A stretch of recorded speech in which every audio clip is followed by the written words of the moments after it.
6월의 아침 서울 강남의 한 주차장. 은색 리무진에 탄 중년 부부들이 떠들썩하게 부부 동반 동창 여행을 준비하고 있습니다. 이정만 회장과 아내 이선영도 그중 한 쌍입니다. 정만은 조용히 차창 밖을 내다보며 말이 없네요. 차 안에서는 동창들의 웃음소리와 이야기가 끊이지 않습니다. 여보, 우리 숙소에서 뭐 먹을지 벌써 정해뒀어? 선영이 여행 코스 설명서를 보며 물었죠. 정만은 깊은 생각에서 벗어나 억지로 미소를 지었습니다. 아, 뭐든 좋아. 당신 좋은 대로 해. 그는 웃는 척 잘하지만 웃음이 어색한 사람이었어요. 마치 오랫동안 연습했지만 여전히 서툰 연기를 하는 것 같았죠. 여행은 무슨. 아직도 하루만 집을 비워도 마음이 불안하다니까. 일정이 무너지면 내 마음도 무너질 것만 같은데. 정만은 창밖으로 시선을 돌렸습니다. 오늘처럼 맑은 날씨에는 늘 그 기억이 더 선명하게 떠올랐어요. 딸 수연이가 사라진 그날도 이렇게 맑고 푸른 하늘이었으니까요. 정만아, 이번엔 좀 마음 편히 즐겨보자고. 항상 일만 생각하지 말고. 대학 동창인 김철수가 어깨를 툭 쳤어요. 정만은 억지 미소를 지었습니다. 그래, 노력해볼게. 그 전에 잠깐. 구독과 좋아요 먼저 꼭 눌러주시는 분께는 축복이 함께 할 거예요. 차가 출발하는 동안 정만의 마음은 이미 36년 전으로 돌아가 있었죠. 그는 손목시계를 확인했습니다. 아침 8시 정각. 항상 정확한 시간에 모든 일을 시작하는 습관이 몸에 배어 있었어요. 하루의 모든 순간이 계획되어 있고 모든 시간이 정확히 지켜져야만 안심이 되는 사람이었습니다. 선영은 남편의 굳은 표정을 알아차리고 손을 살며시 잡았어요. 괜찮아. 정만은 고개를 끄덕였습니다. 괜찮아. 그러나 마음속으로는 이 여행이 가져올 루틴의 붕괴가 두려웠어요. 동시에 묘하게 기대되는 무언가가 있었죠. 마치 오래된 미로 속에서 새로운 출구를 발견할 것 같은 예감 같은 것. 그는 이런 감정의 혼란을 겉으로 드러내지 않았습니다. 다들 준비됐죠? 이번 여행은 특별할 겁니다. 운전석에서 가이드가 외쳤어요. 특별한 여행. 정만은 속으로 중얼거렸습니다. 그런 건 더 이상 내게 없어. 차는 서울을 벗어나 고속도로로 진입했습니다. 창밖으로 흐르는 풍경처럼 정만의 생각도 과거로 흘러갔어요. 그의 인생에서 유일하게 무너졌던 하루, 1989년 4월 13일. 그날 이후로 시간은 멈춰버렸습니다. 정만의 품 안에서 핸드폰이 진동했어요. 사무실에서 온 메시지였습니다. 본능적으로 확인하려다가 문득 이 여행이 자신에게 무엇을 가져다 줄지 궁금해졌어요. 그는 깊은 숨을 내쉬며 핸드폰을 주머니에 다시 넣었습니다. 이번 한 번만. 조금은 달라져 볼까. 정만의 굳게 닫혔던 마음에 작은 균열이 생기는 순간이었습니다. 1989년 4월 13일. 정만의 인생에서 유일하게 무너졌던 하루였습니다. 그날의 기억은 36년이 지난 지금도 선명했어요. 아침부터 바쁜 일이 있어 평소보다 일찍 출근했던 날. 아내 선영도 친정어머니가 편찮으셔서 병원에 동행해야 했죠. 오늘은 내가 수연이 데리러 갈게. 정만이 출근하기 전 선영에게 말했습니다. 응, 고마워. 나는 어머니 상태 봐서 좀 늦을 것 같아. 선영이 대답했죠. 그러나 그날 오후 갑작스러운 회의가 잡혔습니다. 정만은 유치원에 전화를 걸었어요. 수연이가 혼자 집에 갈 수 있을까요? 집까지 5분 거리인데. 정만이 물었습니다. 걱정 마세요. 저희가 대문까지 바래다 드릴게요. 유치원 선생님이 대답했어요. 그날 오후 5시, 5살 수연이는 유치원에서 혼자 걸어오다 골목에서 누군가의 손에 이끌려 사라졌습니다. CCTV는 없던 시대였어요. 목격자도 없었습니다. 정만이 집에 도착했을 때는 이미 6시가 넘어 있었죠. 텅 빈 집. 그는 처음엔 수연이가 선영과 함께 있을 거라 생각했습니다.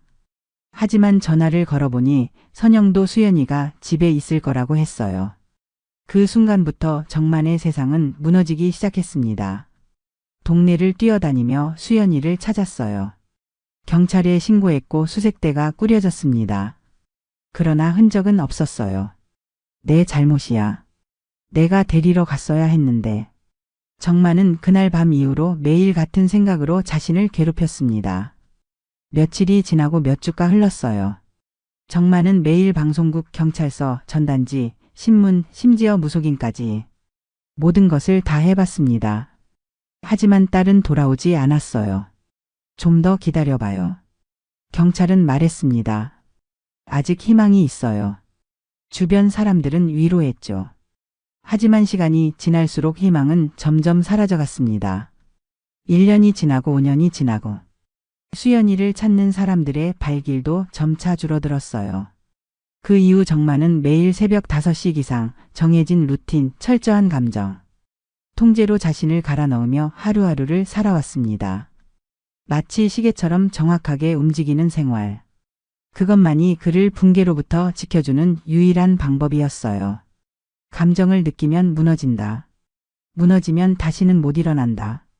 이것이 정만의 삶의 원칙이 되었습니다. 회사에서는 냉철한 판단력으로 유명했죠.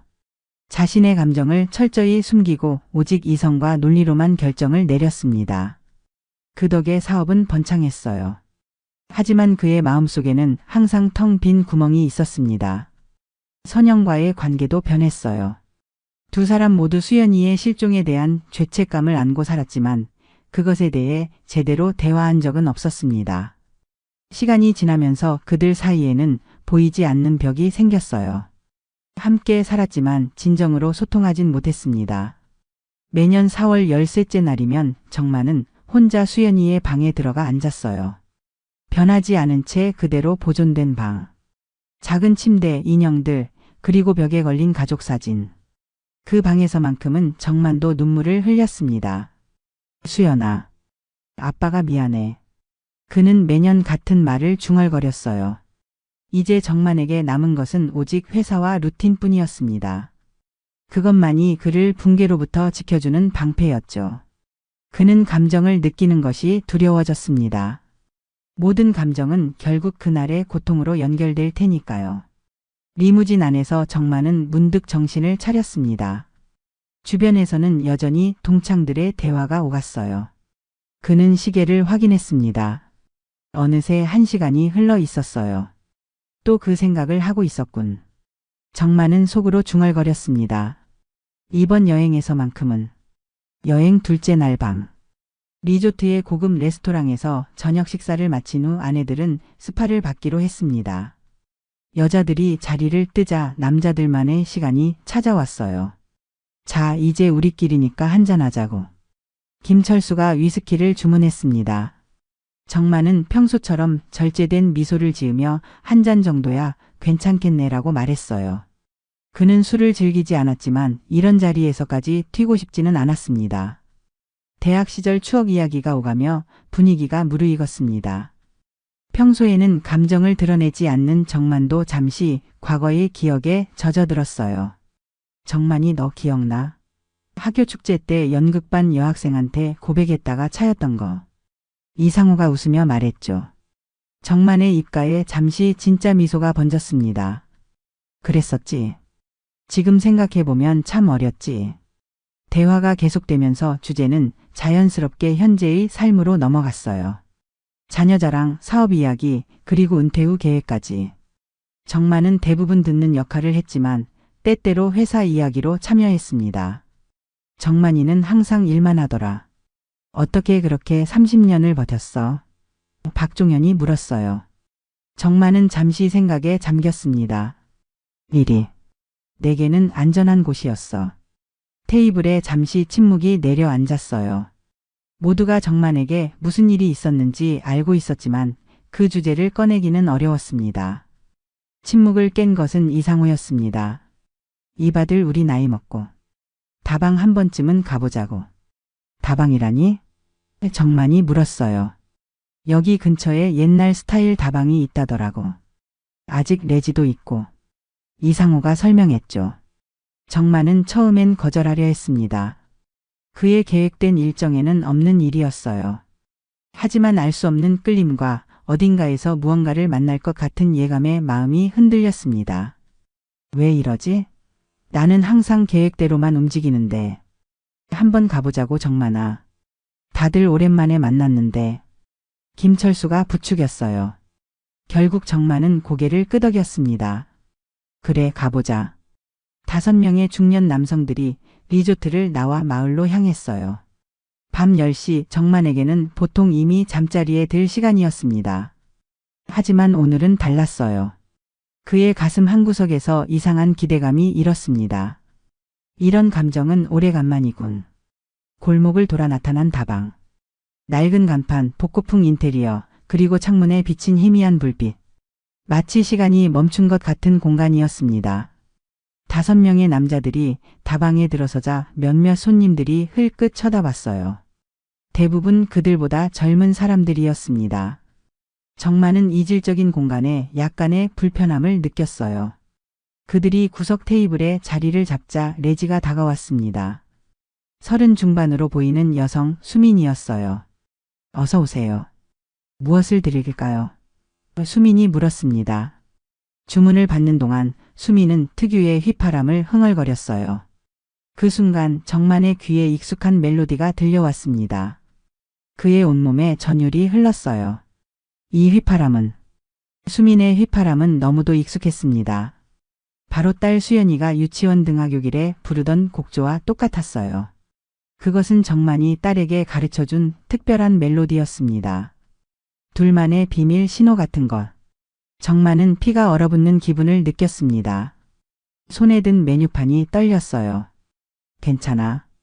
옆에 앉은 김철수가 물었습니다. 정만은 겨우 고개를 끄덕였어요. 응, 괜찮아.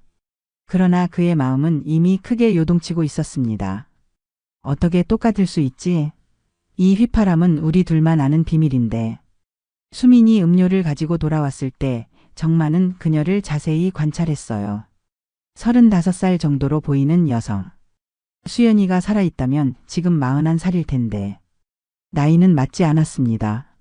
하지만 그 휘파람은. 정만은 갑자기 목이 메었어요. 오랫동안 억눌러왔던 감정들이 한꺼번에 솟구쳤습니다. 진정해. 우연의 일치일 뿐이야. 그는 자신에게 말했어요. 하지만 가슴속에서는 이미 무언가가 크게 흔들리고 있었습니다. 다음 날 아침 정만은 평소보다 일찍 눈을 떴습니다. 잠을 제대로 이루지 못했어요. 밤새 그 휘파람 소리가 귓가에 맴돌았기 때문이죠. 새벽 4시 50분 그는 조용히 침대에서 일어나 호텔 발코니로 나갔습니다. 어제 그 휘파람. 정말 우연일까? 정만은 동이 트기 시작하는 하늘을 바라보며 생각했어요. 선영은 여전히 깊이 잠들어 있었습니다. 정만은 아내의 얼굴을 잠시 바라봤어요. 그들은 36년 전 딸을 잃은 후로 진정한 대화를 나누지 못했습니다. 각자의 방식으로 고통을 견디며 살아왔죠. 아침 식사 시간 정만은 평소보다 말이 없었어요. 어제 남자들끼리 어디 갔었어? 선영이 물었습니다. 그냥 근처 다방에 잠깐 들렀었어. 정만이 대답했죠. 선영은 남편의 표정이 평소와 다르다는 것을 눈치챘습니다. 무슨 일 있어? 정만은 고개를 저었어요. 아니야. 그냥 잠을 좀 설쳤을 뿐이야. 아침 식사 후 동창들은 근처 관광지로 향했습니다. 하지만 정만은 갑작스러운 회사 일을 핑계로 혼자 호텔에 남았어요. 다시 한번 확인해 봐야 해. 정만은 호텔을 나와 어제 갔던 다방으로 향했습니다. 낮의 다방은 밤과는 또 다른 모습이었어요. 햇빛이 창문을 통해 들어와 옛날풍의 인테리어를 비추고 있었습니다. 다방에 들어서자 수민이 카운터에 있었어요. 오전에는 손님이 거의 없었습니다. 어서 오세요. 수민이 미소를 지으며 말했어요. 정만은 심장이 빠르게 뛰는 것을 느꼈습니다. 혹시 잠시 이야기 좀 나눌 수 있을까요? 수민은 잠시 놀란 듯 했지만 곧 미소를 지었어요. 네, 물론이죠. 지금은 손님도 없고 잠시 쉬는 중이었어요. 커피 한 잔 대접해 드릴까요? 두 사람은 구석 테이블에 앉았습니다. 정만은 어디서부터 이야기를 시작해야 할지 몰라 잠시 망설였어요. 어제 휘파람 부르시던데 그 노래가 무척 귀에 익숙하더군요. 정만이 조심스럽게 말을 꺼냈습니다. 수미는 놀란 듯 눈을 크게 떴어요. 아, 그거요? 사실 제가 어릴 때부터 자연스럽게 부르던 거예요. 어디서 배웠는지는 저도 모르겠어요. 정만의 가슴이 조여왔습니다. 혹시 어릴 적 기억이 많이 없으신가요? 수미는 잠시 생각에 잠겼다가 대답했어요. 어떻게 아셨죠? 네, 어릴 땐 고아였어요. 5살까지의 기억은 거의 없습니다. 그냥 입에 익은 휘파람만 남아있더라고요. 정만은 숨을 깊게 들이마셨습니다. 그의 손이 미세하게 떨렸어요. 실례지만 지금 몇 살이신가요? 36이요. 수민이 대답했습니다. 36. 수연이라면 41살일 텐데. 정만은 실망감을 느꼈어요. 하지만 그 휘파람은 너무도 똑같았습니다. 왜 그러시죠? 무슨 일이 있으신가요? 수민이 물었어요. 정만은 망설였지만 가슴속에 잠겨있던 딸 이야기를 꺼냈습니다. 36년 전 제 딸아이가 실종됐어요. 5살이었죠. 그 아이가 당신과 같은 휘파람을 불렀어요. 제가 가르쳐준 특별한 멜로디였죠. 수민의 표정이 복잡해졌습니다. 그렇군요. 정말 안타까운 일이네요. 대화가 이어지면서 수민은 자신의 이야기를 들려주었어요. 6살 때 보육원에 맡겨졌고 그 이전의 기억은 거의 없다고 했습니다. 입양되지 못한 채 보육원에서 자랐고 지금은 이 다방에서 일하며 살고 있다고요. 정만은 수민의 이야기를 들으며 마음이 복잡해졌습니다. 나이가 맞지 않아 수연이일 가능성은 없었지만 그 휘파람만큼은 똑같았어요. 어쩌면 수연이의 흔적을 찾을 단서가 될지도 모른다는 희망이 생겼습니다. 대화를 마치고 나오는 길 정만은 다방 입구에서 아내 선영과 마주쳤어요. 선영의 얼굴에는 놀람과 의심 그리고 상처가 뒤섞여 있었습니다. 여보? 선영이 떨리는 목소리로 물었어요. 정만은 말문이 막혔습니다. 선영아, 이건 여기서 뭐 하는 거야? 선영의 눈에 눈물이 고였습니다. 정만은 그 순간 자신이 얼마나 아내를 배제한 채 행동했는지 깨달았어요. 그는 서둘러 상황을 설명하려 했지만 선영은 이미 돌아서고 있었습니다. 선영아, 잠깐만. 정만이 아내를 뒤쫓았어요.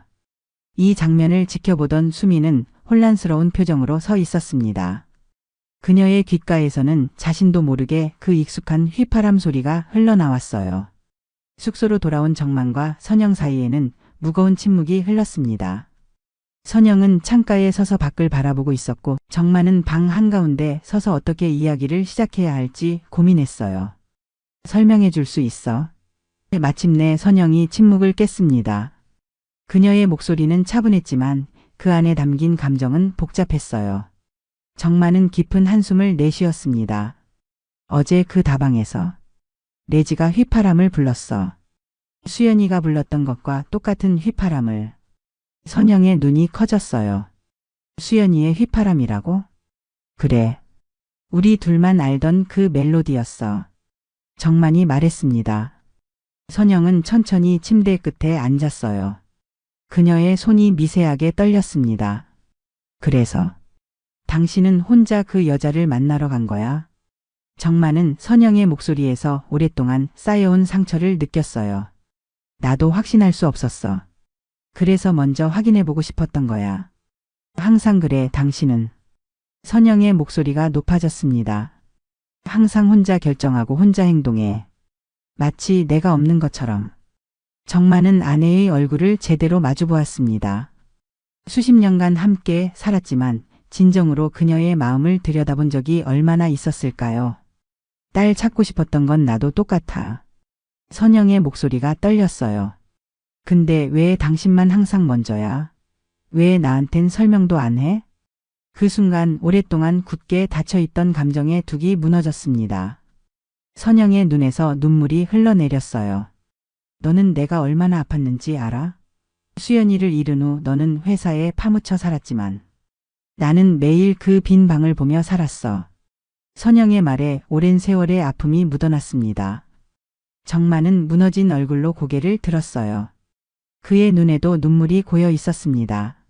난 확신이 없었어. 근데 이 느낌은 그 아이가 수연이란 걸 그냥 알아버린 거야. 정만의 목소리가 떨렸어요. 그는 40년 가까이 억눌러온 감정을 드러내기 시작했습니다. 매일 아침 눈을 뜨면 가장 먼저 드는 생각이 수연이었어. 하지만 그 생각을 계속하면 내가 무너질 것 같았어. 정만이 떨리는 목소리로 말했어요. 선영은 남편의 말을 듣고 있었습니다. 그녀는 처음으로 정만의 진짜 마음을 듣고 있었어요. 그래서 모든 감정을 묻어두고 일에만 집중했던 거야. 매일 똑같은 시간에 일어나고 똑같은 일을 하고. 그게 내가 버틸 수 있는 유일한 방법이었어. 선영은 천천히 남편에게 다가갔어요. 그동안 당신 혼자 그런 생각을 하며 살았구나. 너도 똑같았을 텐데. 내가 너무 이기적이었네. 정만이 중얼거렸습니다. 선영은 정만의 손을 잡았어요. 오랜만에 두 사람은 진심으로 서로를 위로하고 있었습니다. 그 여자, 정말 수연이일까? 선영이 물었어요. 정만은 고개를 저었습니다. 나이가 맞지 않아. 그 여자는 36이라고 했어. 수연이라면 41여야 하는데. 그런데 왜 같은 휘파람을? 선영의 목소리에는 혼란과 희망이 뒤섞여 있었어요. 모르겠어. 하지만 그 휘파람은 정말 우리 수연이가 불렀던 것과 똑같았어. 정만이 말했습니다. 잠시 침묵이 흘렀어요. 두 사람은 오랫동안 나누지 못했던 진심 어린 대화를 나누고 있었습니다. 함께 가보자. 마침내 선영이 말했어요. 그 여자를 만나러 같이 가자. 우리 둘 다 수연이의 부모니까. 정만은 아내를 바라보았습니다. 그녀의 눈에는 결연한 의지가 담겨 있었어요. 그는 고개를 끄덕였습니다. 그래, 함께 가자. 그날 저녁 정만과 선영은 다방으로 향했습니다. 두 사람 모두 긴장된 표정이었지만 이제는 함께였어요. 40년 가까이 각자의 방식으로 견뎌왔던 아픔을 이제는 함께 마주하기로 한 것이죠. 다방에 도착했을 때 수민은 마침 퇴근 준비를 하고 있었습니다. 아, 오셨네요. 수민이 정만을 알아보고 인사했어요. 그리고 선영을 보며 미소 지었습니다. 안녕하세요. 이야기 좀 나눌 수 있을까요? 정만이 물었습니다. 수민은 고개를 끄덕였어요. 네, 물론이죠. 다방을 나와 세 사람은 근처 조용한 카페로 자리를 옮겼습니다. 초여름 저녁 공기가 상쾌했어요. 카페 테라스에 앉은 그들 사이에는 묘한 긴장감이 감돌았습니다. 이분은 내 아내야, 이선영이라고 해. 정만이 수민에게 선영을 소개했어요. 만나서 반갑습니다. 수민이 공손하게 인사했습니다. 그녀의 눈에는 호기심과 약간의 혼란이 어려 있었어요. 선영은 수민의 얼굴을 유심히 살폈습니다. 어쩌면 그녀의 딸일지도 모른다는 생각에 가슴이 떨렸어요. 하지만 동시에 나이가 맞지 않는다는 사실도 알고 있었습니다. 우리가 갑자기 이렇게 찾아와서 놀라셨죠? 선영이 부드럽게 말했어요. 수민은 미소를 지었습니다. 괜찮아요. 어제 정만 씨께서 말씀해 주신 이야기가 계속 머릿속에 맴돌았거든요. 실은 저도 궁금한 게 많았어요. 정만은 깊은 숨을 들이마셨습니다. 수민 씨, 실례지만 어릴 적 기억에 대해 좀 더 자세히 말씀해 주실 수 있을까요? 수민은 잠시 생각에 잠겼다가 말했어요. 제가 기억하는 가장 오래된 일은 6살 때 보육원에 있던 거예요. 그 이전은 정말 단편적인 장면들만 남아 있어요. 어떤 장면들인가요? 선영이 조심스럽게 물었습니다. 가끔 꿈에서 보는 놀이터. 누군가와 함께 그네를 타는 장면. 그리고 그 휘파람이요. 수민의 목소리가 작아졌어요. 사실 보육원에 왔을 때 제 이름도 확실하지 않았다고 해요. 수민이라는 이름은 보육원에서 지어준 거예요. 정만과 선영은 놀란 눈빛을 교환했습니다. 그들의 가슴이 더 빠르게 뛰기 시작했어요. 혹시 그 놀이터가 어떻게 생겼는지 기억나세요? 정만이 떨리는 목소리로 물었습니다. 수미는 고개를 저었어요. 정확히는 기억나지 않아요. 다만 파란색 미끄럼틀과 삐걱거리는 그네, 그리고 모래놀이터였던 것 같아요. 선영의 눈에 눈물이 고였습니다. 그녀가 말했어요. 우리 동네에 있던 놀이터와 비슷하네요. 정만은 마음을 가다듬었습니다. 수민 씨, 이상한 부탁일 수도 있지만 우리와 함께 한 곳에 가보시겠어요? 수민은 잠시 망설였지만 이 부부의 진심 어린 눈빛에 고개를 끄덕였어요. 네, 괜찮아요. 세 사람은 함께 택시를 타고 이동했습니다. 정만은 운전기사에게 목적지를 알려주었어요. 서울 강남구 대치동으로 가주세요. 차 안에서 선영이 조용히 설명했습니다. 우리가 살던 동네에 작은 놀이터가 있었어요. 수연이가 매일 놀던 곳이죠. 수미는 묵묵히 창밖을 바라보았어요.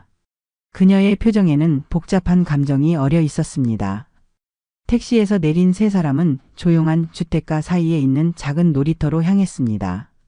36년의 세월이 흘렀지만 놀이터는 여전히 그 자리에 있었어요.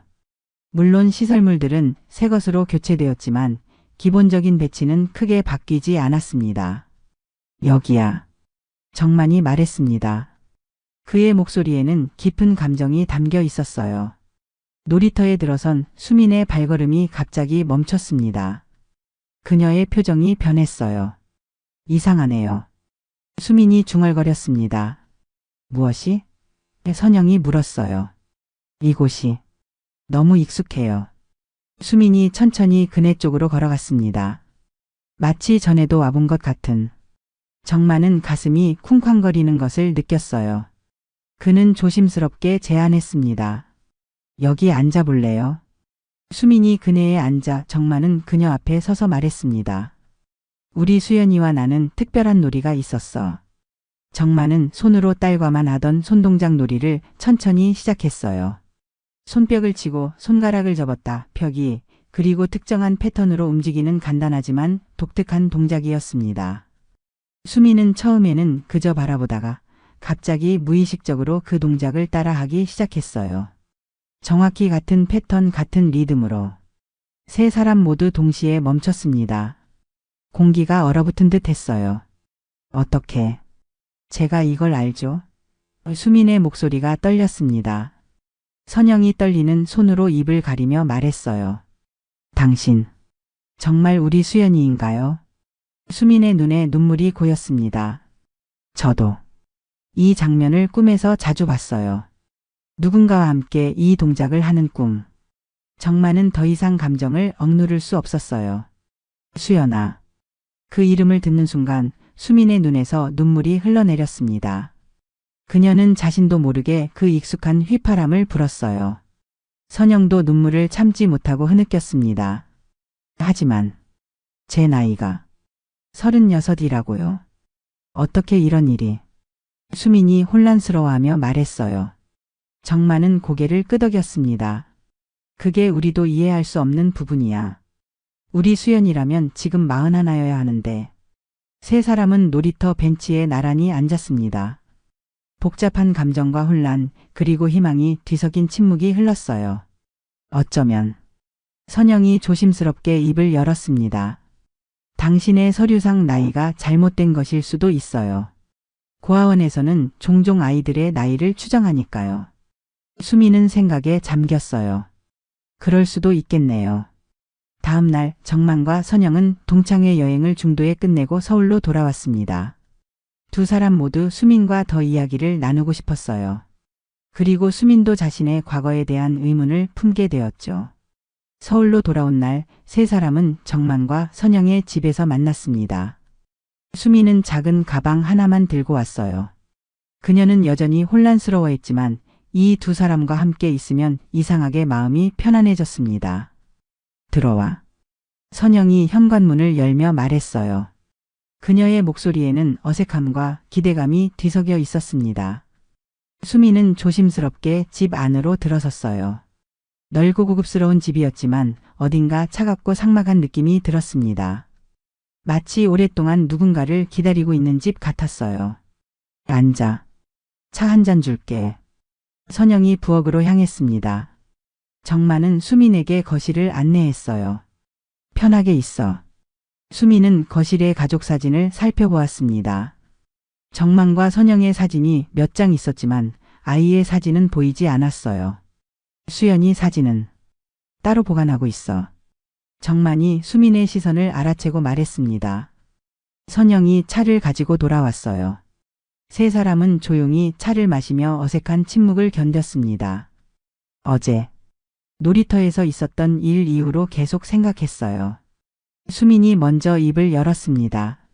제 신원에 대해 좀 더 알아보고 싶어서 보육원에 전화해봤어요. 정만과 선영은 숨을 죽이고 들었습니다. 보육원 원장님께서 기억하시더라고요. 제가 처음 보육원에 왔을 때 상황을. 수민이 말을 이어갔어요. 1999년 겨울 제가 보육원에 왔을 때는 15살 정도로 보였대요. 하지만 제가 말을 거의 하지 않았고 몸도 작았기 때문에 나이를 정확히 알 수 없었대요. 15이라고? 선영이 놀라서 물었습니다. 수민은 고개를 끄덕였어요. 네, 그리고 제가 처음 말했던 게 수연이었대요. 그래서 수민이라고 이름을 지어주셨다고. 정만은 가슴이 쿵쾅거리는 것을 느꼈습니다. 1999년이면 수연이가 실종된 지 10년 후네. 그럼 지금 나이는? 선영이 계산하기 시작했어요. 41일 거예요. 수민이 조용히 말했습니다. 서류상으로는 제가 99년에 15으로 추정되어 38부로 기록됐지만 실제로는 제가 더 어렸을 가능성이 높아요. 세 사람은 서로를 바라보았습니다. 가능성이 점점 커지고 있었어요. 수민 씨. 아니, 어쩌면 수연일지도 모르는 당신. 정만이 조심스럽게 말했습니다. 우리가 확인할 수 있는 방법이 있을까? 수민은 잠시 생각하다가 대답했어요. DNA 검사가 가장 확실하겠죠. 선영이 고개를 끄덕였습니다. 그래, DNA 검사를 해보자. 정만은 즉시 전화기를 들었어요. 그는 평소 거래하던 병원 원장에게 연락해 긴급히 DNA 검사를 부탁했습니다. 그의 영향력 덕분에 그날 오후에 바로 검사를 받을 수 있었습니다. 병원에서 검사를 마치고 나오는 길, 세 사람은 묘한 긴장감 속에 있었어요. 결과는 이틀 후에 나온다고 했습니다. 결과가 나올 때까지 우리 집에서 지내겠어? 선영이 조심스럽게 제안했습니다. 수민은 잠시 망설이다 고개를 끄덕였어요. 감사합니다. 그날 저녁 선영은 오랫동안 닫혀있던 수연의 방을 열었습니다. 방은 36년 전 그대로였어요. 작은 침대, 인형들, 그리고 아이의 옷가지들. 이 방을 이대로 보존하셨군요. 수민이 방 안으로 들어서며 말했습니다. 선영은 눈물을 참으며 고개를 끄덕였어요. 매일 청소했어. 언젠가 수연이가 돌아올 거라고 믿으면서. 수민은 방 안을 천천히 둘러보았습니다. 그녀의 손가락이 옷장, 책상, 침대를 스치며 지나갔어요. 그때 침대 옆 작은 상자에 눈이 멈췄습니다. 이건. 수민이 상자를 가리켰어요. 선영이 대답했습니다. 수연이의 보물 상자야. 좋아하던 것들을 모아두던. 수민은 천천히 상자를 열었습니다. 안에는 조개껍데기, 예쁜 구슬, 색종이 몇 장이 있었어요. 그리고 작은 은색 목걸이 하나. 수민의 손이 떨렸습니다. 그녀는 목걸이를 집어들었어요. 이 목걸이. 수연이의 5번째 생일에 선물했던 거야. 정만이 문가에 서서 말했습니다. 뒷면에 작은 별 모양이 새겨져 있어. 수민은 천천히 목걸이를 뒤집었습니다. 그리고 정확히 정만이 말한 대로 작은 별 모양이 새겨져 있었어요. 그 순간 수민의 눈에서 눈물이 흘러내렸습니다. 이 목걸이 기억나요. 수민의 목소리가 떨렸어요. 꿈에서 본 적 있어요. 정만과 선영은 서로를 바라보았습니다. 그들의 눈에도 눈물이 고여 있었어요. 정말 제가 수연일까요? 수민이 떨리는 목소리로 물었습니다. 선영은 천천히 다가가 수민의 손을 잡았어요. 우리는 이미 알고 있어. 너가 우리 딸이라는 걸. 이틀 후 DNA 검사 결과가 나왔습니다. 정만은 아침 일찍 병원에서 전화를 받았어요. 그의 손이 전화기를 쥐며 떨렸습니다. 결과가 나왔습니다. 이 회장님. 의사의 목소리가 들렸어요. 친자 관계가 확인되었습니다. 일치율이 99.9%입니다. 정만은 잠시 말을 잇지 못했어요. 마침내 그는 떨리는 목소리로 대답했습니다. 감사합니다, 원장님. 전화를 끄는 정만은 거실로 나왔습니다. 선영과 수민이 아침 식사를 준비하고 있었어요. 두 사람 모두 정만의 표정을 보고 걸음을 멈췄습니다. 결과가 나왔어. 정만이 말했어요. 그의 눈에는 눈물이 고여 있었습니다. 맞아. 우리 수연이 맞아. 선영은 손으로 입을 가리며 흐느꼈어요. 수민이제는 수연의 얼굴에도 눈물이 흘러내렸습니다. 세 사람은 서로를 바라보았어요. 36년의 세월이 한순간에 녹아내리는 것 같았습니다. 어떻게 이런 일이? 선영이 떨리는 목소리로 물었어요. 수연은 천천히 식탁에 앉았습니다. 그녀의 얼굴에는 혼란과 기쁨, 그리고 두려움이 뒤섞여 있었어요. 저도 모르겠어요. 제 기억에는 큰 공백이 있어요. 정만과 선영도 식탁에 앉았습니다. 정만이 조심스럽게 물었어요. 혹시 기억나는 것이 있니? 실종 이후의 일들. 수연은 깊은 숨을 들이마셨습니다. 단편적인 장면들만 기억나요. 어두운 방, 무섭고 차가운 곳, 그리고 긴 시간 동안 혼자였던 것 같아요. 선영의 눈에서 눈물이 멈추지 않았어요. 정만은 아내의 손을 꼭 잡았습니다. 그리고 어느 날 갑자기 밖으로 나왔어요. 어떤 남자가 저를 데리고 나왔는데 수연이 계속했습니다. 그 이후로는 기억이 더 흐릿해요. 제가 다음에 또렷하게 기억하는 건 보육원에 있었던 거예요. 정만은 깊은 한숨을 내쉬었어요. 납치범이 너를 풀어준 걸까? 아니면 중요한 건 그게 아니야. 선영이 끼어들었습니다. 중요한 건 우리 수연이가 돌아왔다는 거야. 세 사람은 다시 침묵에 잠겼어요. 36년이라는 시간은 그들에게서 너무 많은 것을 빼앗아갔습니다. 함께 했어야 할 일상의 순간들, 수연의 성장 과정, 가족으로서의 추억들. 이제 어떻게 해야 할까요? 수연이 조용히 물었습니다. 정만과 선영은 서로를 바라보았어요. 선영이 먼저 말했습니다. 우선 내 법적 신분을 바로잡아야 해. 넌 이수연이야. 우리 딸. 정만도 고개를 끄덕였어요. 그래. 그리고 그 이후에는 내가 결정할 수 있어. 우리와 함께 살고 싶다면 내 방은 항상 준비되어 있어. 하지만 강요하지는 않을게. 수연은 잠시 생각에 잠겼다가 고개를 들었습니다. 그녀의 눈에는 결연한 의지가 담겨 있었어요. 그래도 이제 돌아가고 싶어요. 엄마 아빠라고 부르고 싶어요. 선영은 더 이상 감정을 억누르지 못하고 수연을 꼭 안았어요. 정만도 천천히 다가가 두 사람을 감쌌습니다. 가족이 다시 하나가 되는 순간이었어요. 며칠 후 수연은 자신의 작은 원룸 앞에 서 있었습니다. 짐도 없이 그저 부모와 함께 집으로 돌아갈 준비를 하고 있었어요. 원룸 주인에게 이사한다는 말을 전하고 몇 가지 개인 물건만 챙겼습니다. 우리 집으로 가자, 수연아. 정만이 딸의 이름을 부르며 말했어요. 한 달 후 서울 자택의 아침 식탁 위에는 따뜻한 밥과 국이 놓여 있었습니다. 이정만은 아직 잠이 덜 깬 얼굴로 아래층으로 내려왔어요. 평소처럼 새벽 5시에 일어났지만 이제는 그 시간에 무엇을 해야 할지 몰라 침대에 더 누워 있었습니다. 부엌에서는 선영과 수연이 함께 아침 식사를 준비하고 있었어요. 둘의 웃음소리가 집 안을 가득 채웠습니다. 아빠 오늘도 새벽 5시에 일어났어? 수연이 아버지를 발견하고 물었습니다. 정만은 쑥스러운 미소를 지었어요. 아니다. 널 안 깨우려고 조금 늦게 일어났어. 식탁 위에는 새로 발급된 주민등록증이 놓여 있었습니다. 이름 이수연. 주소는 이 집의 주소였고 부모의 이름으로 정만과 선영이 적혀 있었어요. 수연은 주민등록증을 조심스럽게 손에 들었습니다. 이제 정말 제 이름을 되찾은 거네요. 선영은 딸의 어깨를 감싸 안았어요. 그래, 이제 내 인생을 다시 시작하는 거야. 정마는 커피를 마시며 창밖을 바라보았습니다. 36년 동안 그의 삶을 지배했던 규칙적인 일상과 감정의 억압이 이제는 필요 없게 되었어요. 처음에는 낯설고 두려웠지만 점점 익숙해지고 있었습니다.